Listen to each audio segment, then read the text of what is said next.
Вот они, очередные новобранцы госорганов Республики Коми. За плечами обучения в вузах, впереди 1 год и 4 потенциальных места работы. Сразу после знакомства их ждет первый рабочий день. Мы указали в своих пожеланиях, куда мы хотим пойти, но решение приняли за нас, конечно. Ну вот совпало у тебя? Да, у меня совпало, так как моя специальность финансы и кредит, я указывала Министерство экономики как одно место, куда бы хотела пойти. И меня туда определили, чему я рада. Всего за 3 года через проект «Стажер» прошли 17 человек. 13 из них получили работу в органах власти. Принимающая сторона доказала свою заинтересованность. В списке участников почти 20 госструктур. Работодатели признаются, эти стажеры всегда на расхват. Молодые, но уже подготовленные.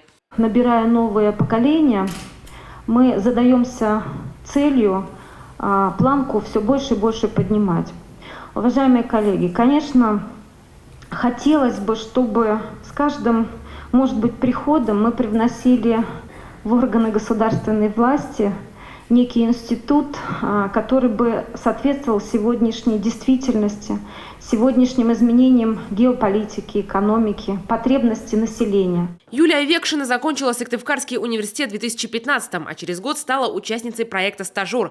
Попробовала себя в том числе и в Министерстве здравоохранения. Уже на 2-м этапе стажировки ей предложили постоянную работу. И с декабря она официально сотрудник планово-экономического отдела. Теперь хвалебные отзывы от коллег Юлии приходят самому министру. По стажу, может быть, ребята не могли бы участвовать в конкурсе, либо не были такие конкурентоспособные, но вот по тем качествам, которые они проявляют, это в первую очередь профессиональные качества и общечеловеческие качества. Вот те 2 стажера, которые были у нас, значит, мы просто были в восторге. И Юлия Евгеньевна у нас сейчас работает.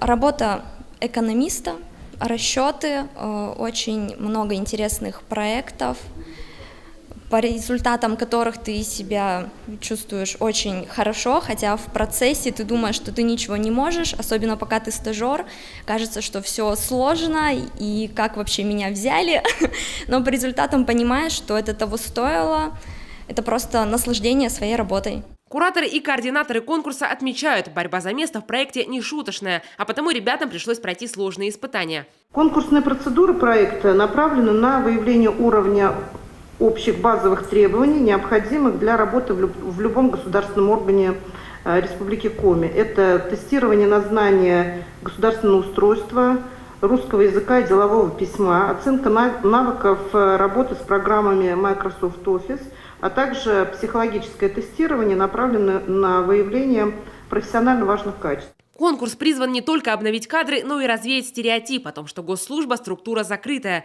Многие считают, работают здесь только свои. На самом деле шанс есть у каждого, но и знания должны быть соответствующие. Таисия Жакова, Антон Ворожищев, телеканал Юрган, Сыктывкар.